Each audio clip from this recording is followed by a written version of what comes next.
It's the My Michelle Live podcast. My Michelle Live, Sci Tech Talk, taking the God story to a geeky place. Here's Michelle.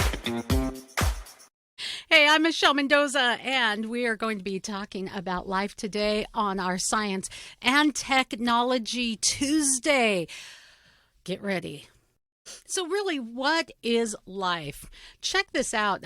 This is Anthony Hopkins. We're just going to go to Hollywood because we do like to elevate Hollywood as if they are the gurus of all knowledge. They can tell us because they act like it in movies. They can tell us in real life, and sometimes we'll even believe it. Anthony Hopkins on the meaning of life. You know, anything with faith, you can move mountains, and trust and let go and all that sort of thing, you know, and I used to just throw myself into it. And then when the negatives came to my mind, I would, positive sounds in my head, you know, I'd say I can do it, you know, and I used to meditate and visualize myself doing it. And I used to visualize myself on like a kind of, try and visualize myself doing those sort of fanning cards and springing them, and gradually, surprising the power of mind, what happens, you know, your muscles begin to respond. It's like anything really, if you're playing the piano or driving a car, it comes through relaxation. That's the meaning of life, and I leave that thinking, well, that sounds nice, but I'm a bit confused, Anthony. I mean, God bless you. You're trying to find a better way to experience life, but that doesn't really sound like the meaning of life. So let's go to funny man Jim Carrey on the meaning of life. I've often said that I wished people could realize all their dreams and wealth and fame, and so that they could see that it's not where you're going to find your sense of completion. Because life doesn't happen to you, it happens for you. How do I know this? I don't, but I'm making sound, and that's the important thing. Sometimes I think that's the only thing that's important, really, is just letting each other know we're here. Now, it always sounds best when you have emotional music under it, and look, it's life is what you make out of it. Life is happening for you, but really, what is it about? What's the purpose? I think a little later in this, he says, well, there's really no purpose in life but what we give it. And that's a great way to experience life, but still, is that the meaning of life? What is life? An amazing thing that science, every time you turn around, you find another amazing thing that science is able to do.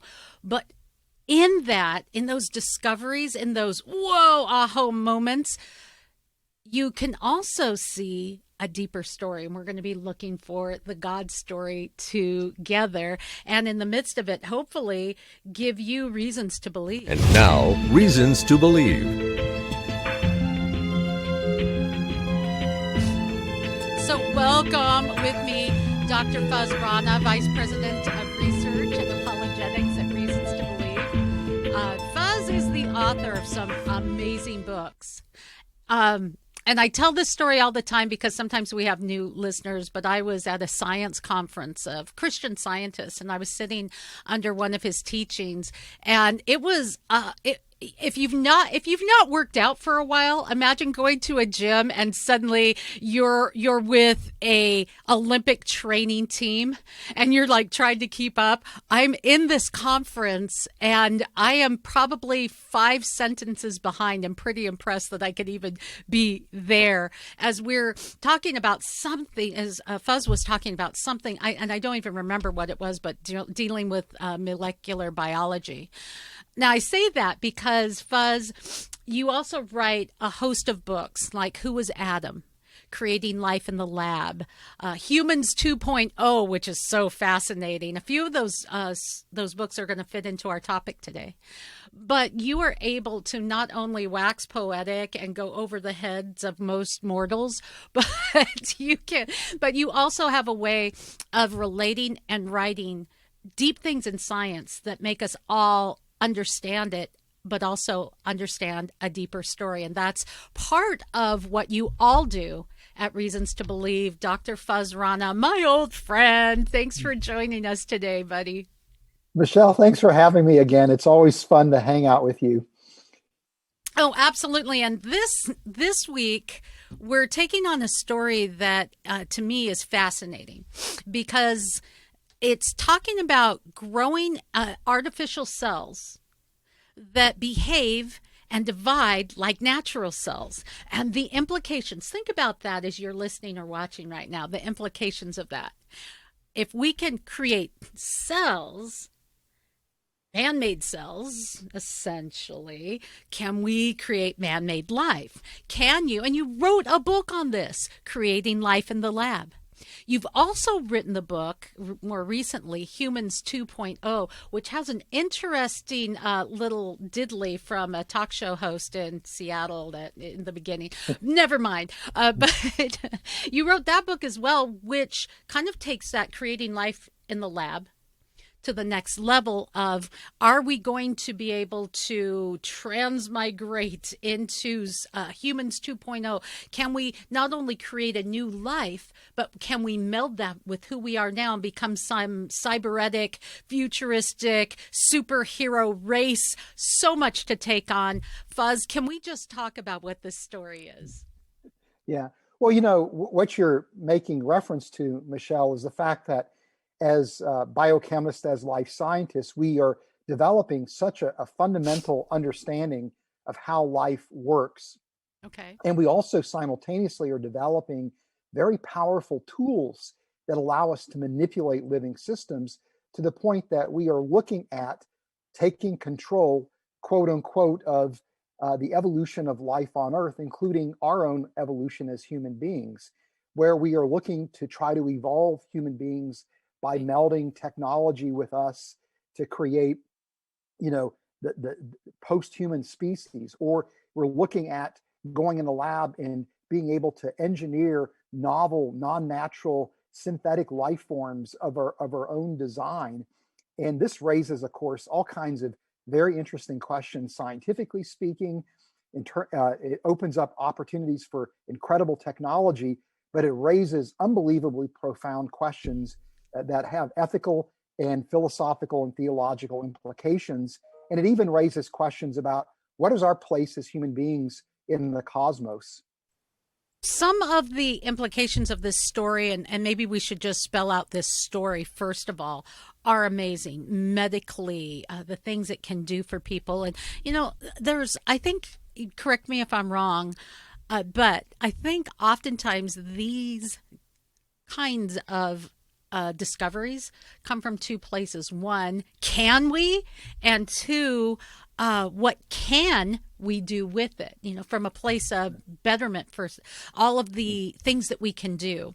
But I wanted to talk about this particular story that scientists are building an artificial cell that grows and divides like a natural one. Can you give us a little insight into what they're doing and what their thought process behind it is? Sure thing. Well, this is work that really represents the latest milestone in a project that's been ongoing for at least 20 years. And this is work headed up by Craig Venter and his team of collaborators, most recently at the J. Craig Venter Institute. And their ultimate goal is to create this artificial cell that is a minimal life form that they can then use kind of as a chassis to add additional genes to create a wide range of microorganisms that can carry out all kinds of different functions, like serving as bioreactors to make pharmaceutical agents or vaccines, or to create biofuels or bioplastics.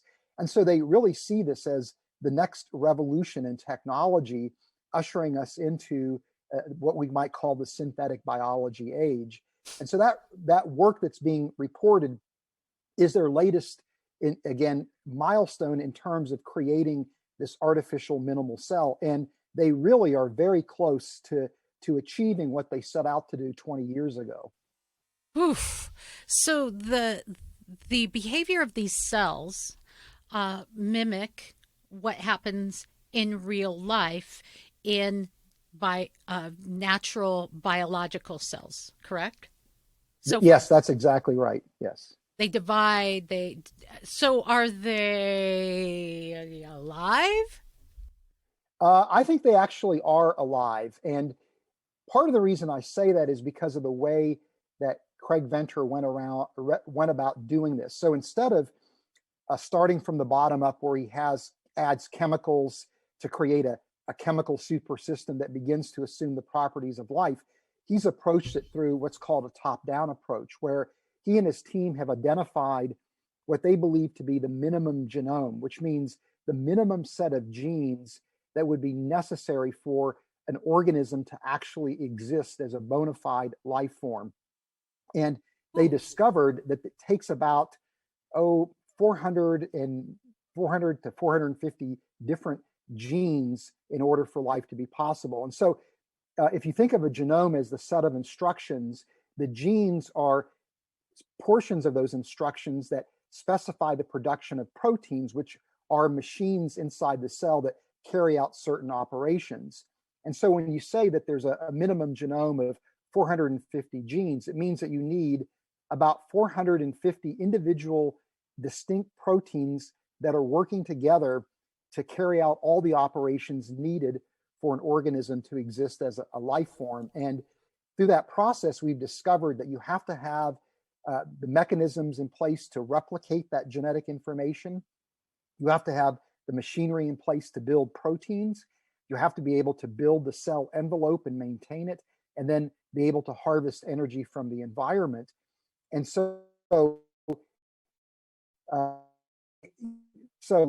what they've done is they've, again, created a synthetic version of this minimum genome, and they've used it to reboot an existing cell, transforming it into this artificial non-natural life form. So they really have created a bona fide artificial cell that truly is alive.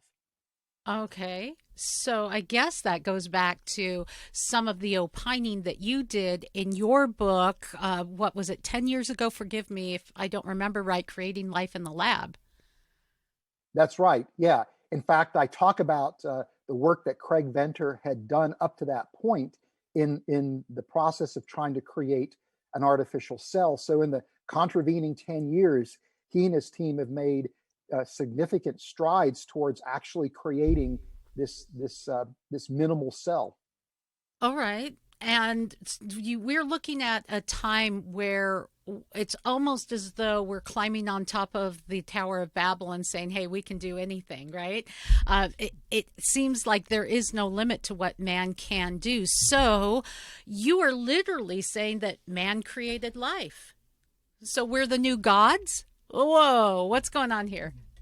Yeah, well, for those people who hold to a materialistic worldview, when they think about the work that's going on in synthetic biology, they really argue that this is really highlighting, our place in the cosmos, and that it really undermines the idea that there's anything really truly special about life or anything truly special about us as human beings, in the sense that we are able to create and manipulate life at will. That they argue that this is undermining, the biblical account of origins, where we need a creator, to bring life into existence. Oh, but wait, there's more.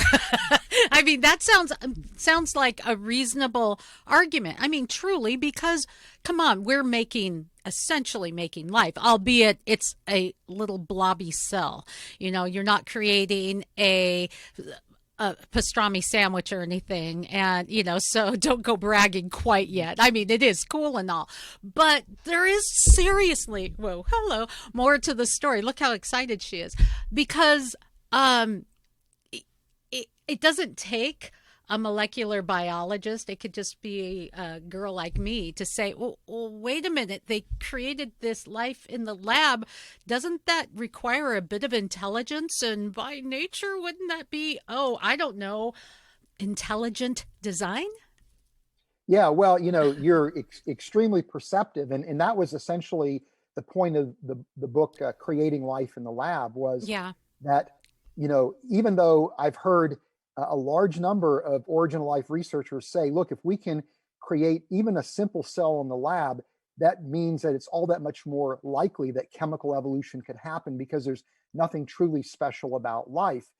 But the irony is that it requires an enormous amount of ingenuity on the part of the researchers to be able to pull something like this off. As I mentioned, Craig Venter and his team of collaborators, which represent among the best scientists in the world, have been working 20 years on this project, and they probably have spent, I would estimate, on the order of close to $100 million to even get to this particular point.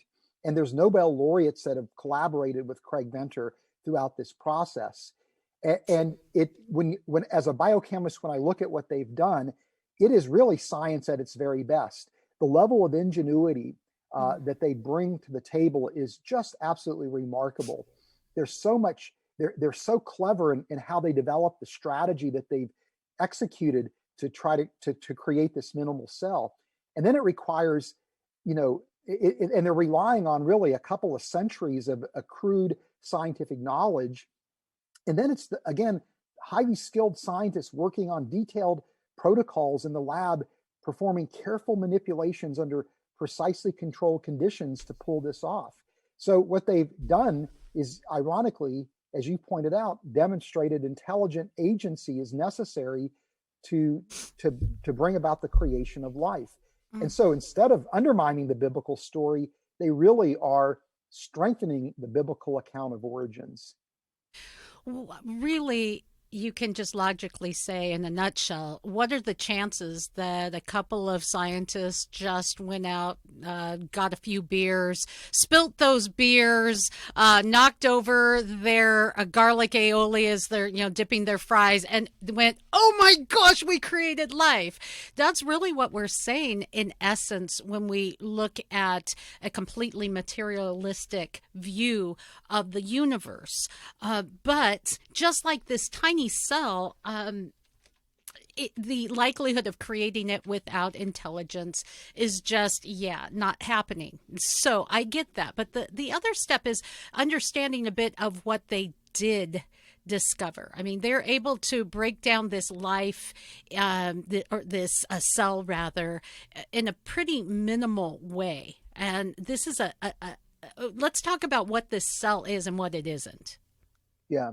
Well, one of the things that is remarkable to me, again, as a biochemist, is how complex life actually is, even in its bare minimal form.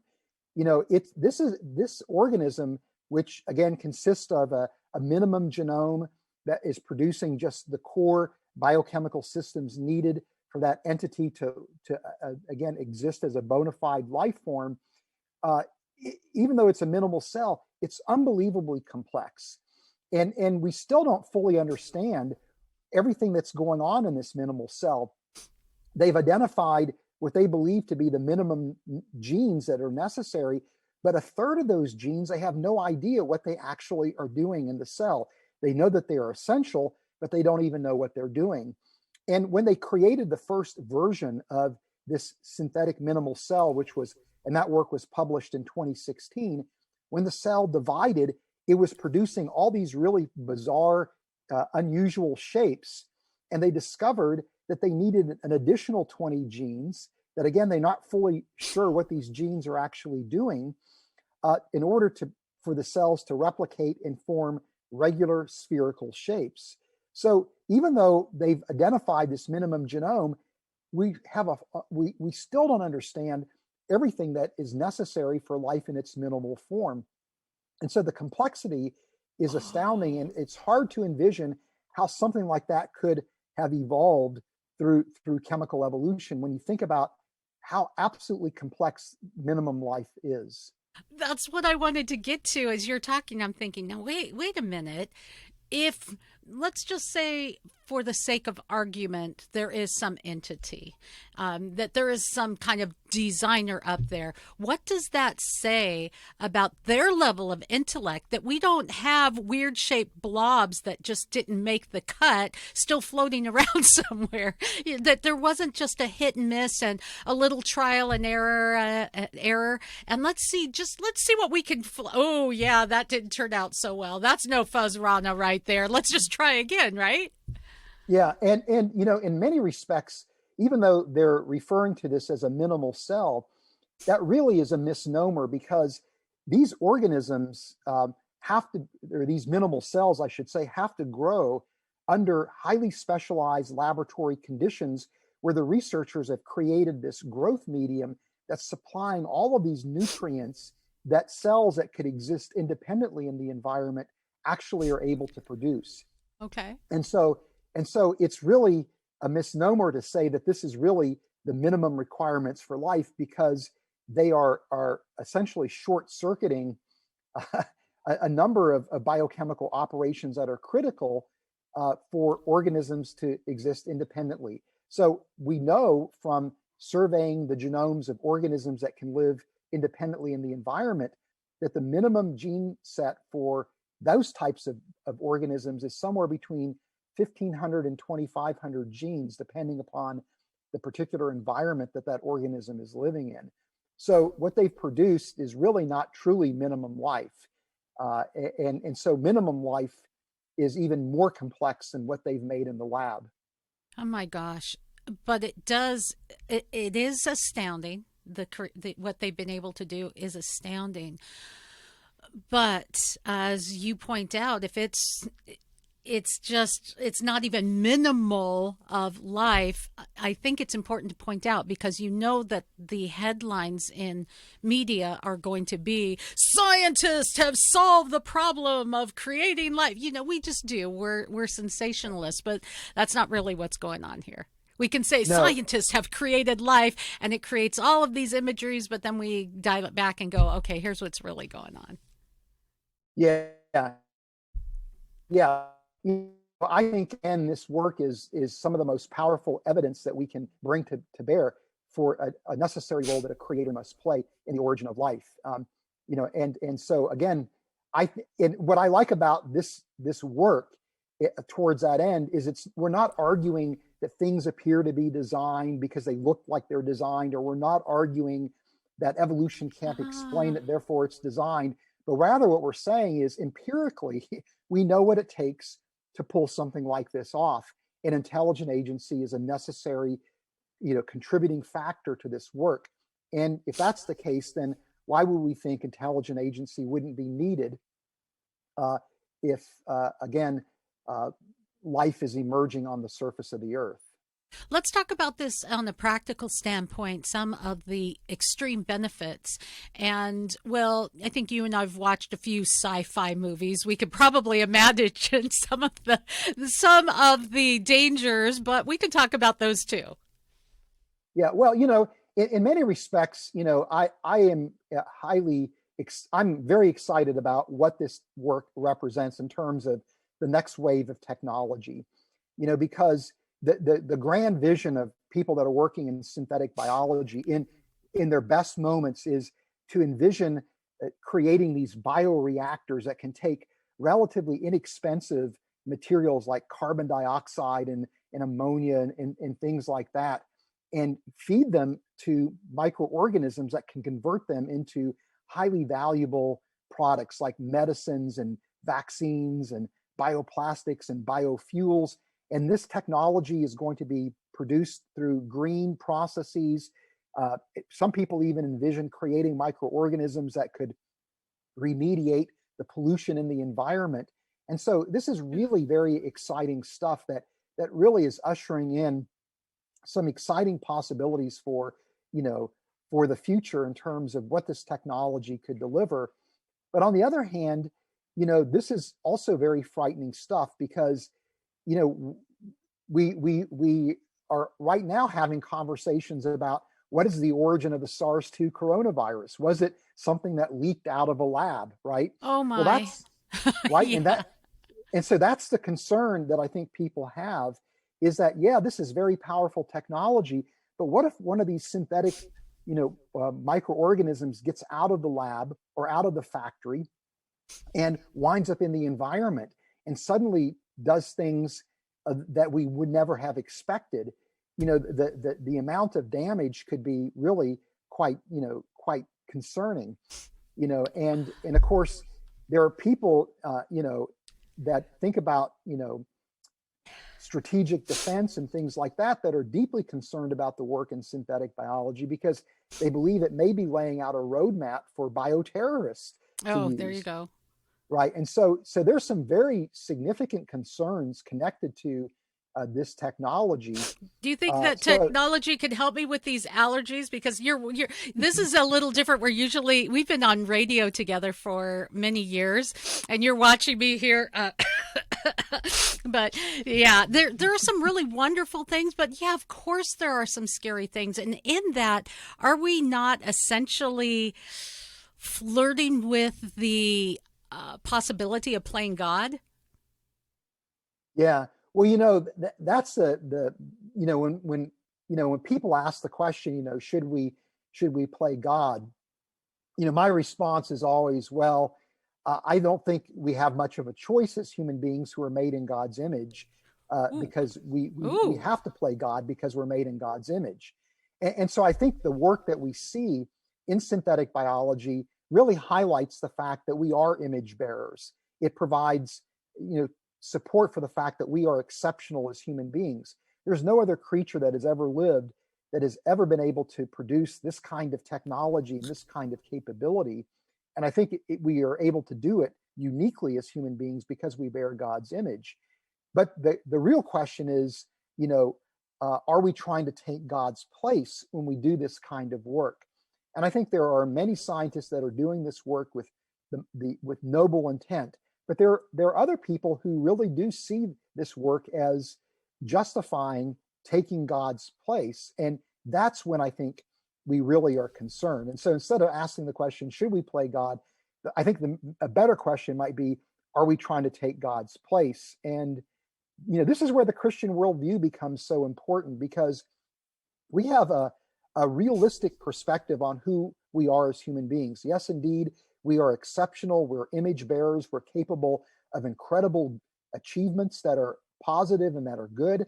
But we also recognize that we lack wisdom, and that we also are plagued with this thing called sin that oftentimes causes us to take the best that we can do and turn it into the worst of things. And that's the real concern, I think, when it comes to these kind of advances. I think something we need to delve into is how striking the biblical worldview is as we advance in science. And I want to do that in just a moment. But first, I want to tell you that if you're listening or you're watching live, you can be watching on our Facebook page, My Michelle Live, or on our website at mymichellelive.com, and ask questions. You can ask live of our guest, Dr. Fuzz Rana, with Reasons to Believe. Joel was asking about the components of life that we can say, well, these scientists created life in the lab, but nothing comes from nothing. And I think what Joel is asking it about is the component that's needed to create this life. Where did they come from? So we're going to ask that of Dr. Fuzz Rana in just a moment. But I have to give kudos to our product of the month. Science and technology has created, Fuzz, one of my favorite things in the world. I don't know why we don't have these here in the United States, but I love a good bidet. Shine where the sun don't. Tushy. It's got your backside at mymichellelive.com. That's right. It's a spa for your bum, and you can find it at mymichellelive.com. It's under $40. Are you kidding? Or $50. What could be better? Anyway, Fuzz, you still with me? I sure am. I had to go there. Anyway, from our listener Joel, what about the components that were already there to create this life that these scientists were able to recreate? Yeah, Joel's asking a really perceptive question, and so I very much appreciate his point, because in effect, what Craig Venter is doing, as well as other people that are working in synthetic biology, is really not truly creating life in the lab from scratch, but rather what they're doing is kind of creating artificial cells by taking the biochemical systems that already exist and kind of piecing them together in a novel and original ways. Mm-hmm. But they're really truly not creating life from scratch. And this is actually highlighting the fact that the components that make up the cell display incredible properties that they have these just right properties that make them ideally suited to support life, to be suitable for life. And so I even wonder if we truly are going to be able to create artificial cells from scratch because of just how well designed the biochemical systems are. But and so we have to factor that into the discussion when we talk about, have scientists truly created life in the lab from nothing? And the answer is no, they haven't. Ouch. Okay, so let's put this in cooking terms. If I make a homemade cake from a box, I can add some really neat things and I can just take that cake to the next level, but I'm not really making it from scratch. If I take the flour, the eggs, mom's old German chocolate cake recipe, and I create that, that's considered from scratch. But if you really are going to make something from scratch, you would have had to have created the wheat in order to go into the flour. You would have had to create the chicken in order to go in, to produce an egg. It really, if you keep reducing, logically, you think maybe there is something to this God story. And what I wanted to get to in our final minutes together as we talk with Dr. Fuzz Rana of Reasons to Believe. Fuzz, the biblical worldview seems to work congruently with what we see more and more in science. Now, we would argue because that's true, but if you are not coming from that standpoint, it's Twilight Zone-y. It's just like, whoa. But let's talk about that. Yeah, well, in many respects, the more that I appreciate the biblical worldview, the more impressed I am, even though I am a Christian. Because in a sense, the biblical worldview creates a milieu that makes science and technology possible. And it provides powerful motivation to study the world around us and to turn that insight into technologies that are going to benefit humanity. I don't know that there's any other worldview that has that powerful motivation. But at the same time, the Christian worldview also has in place these parameters, these points of protection where we recognize that human beings are prone to folly, that we are sinful, that we can do things to undermine the sanctity and the dignity of human life. And I don't know of any worldview that gives you both that powerful motivation for science, but also that a powerful framework that ensures certain safeguards are put in place to make sure that technology that comes from the scientific insight is used for the best and the highest purposes. So, to me, the Christian worldview has a whole lot to say to our culture, to our world, as we contemplate, should we develop these technologies? And if so, how should we use them? Fuzz, final question. This was a really interesting story, and especially so since you were already up on this 10 years ago. So it's nothing new to you. You're like, this is old news. Come on, people. But to me, as you talk about a biblical worldview, I think we would be remiss in not going a little bit past just the intelligent design factor of what took place in creating these cells, of what we see in the universe. It just seems to be logical. And that's maybe something that we can take on an academic level. If you're following me, we're not going all Sunday school out on anyone right now. We're just saying academically, that's what the evidence leads to. But what I did want to get to is something that you often do in your books, and Reasons to Believe, all of the scholars there, is that we can also see evidence, kind of like fingerprints, if you will, of what this intelligent designer is.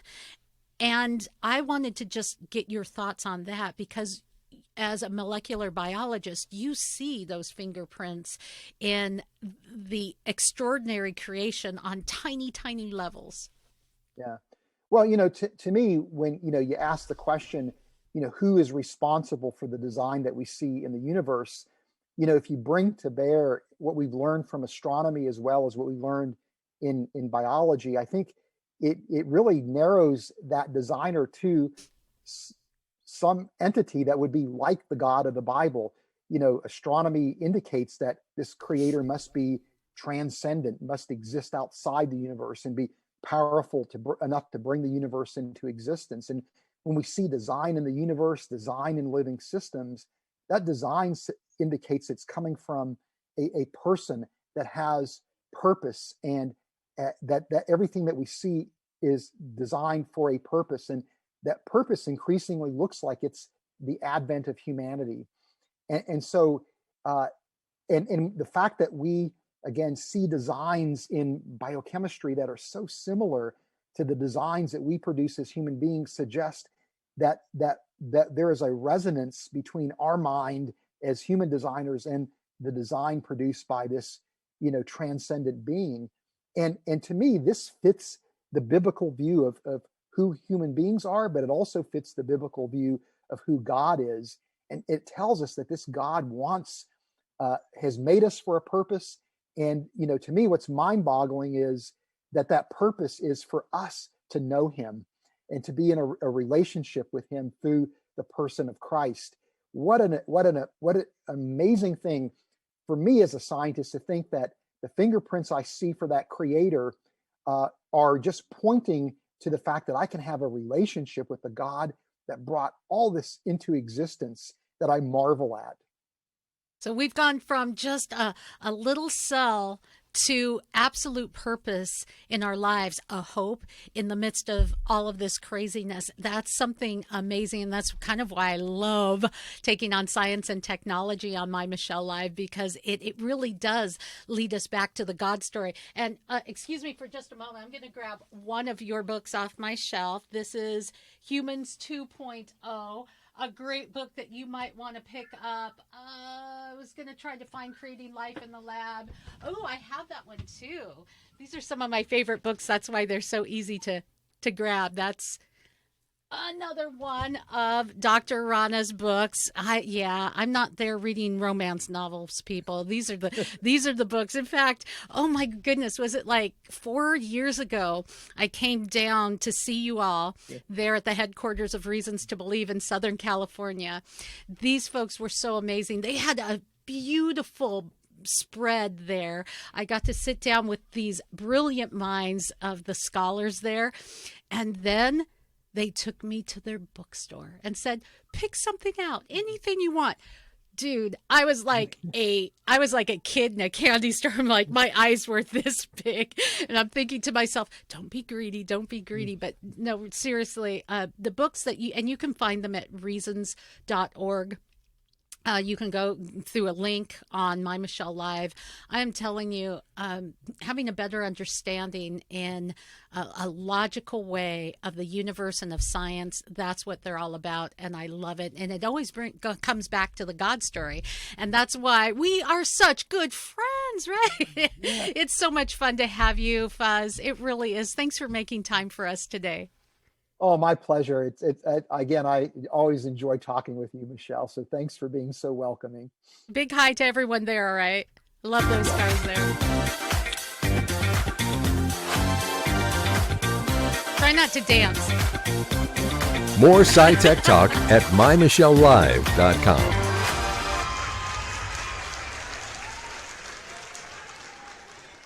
And that's a wrap.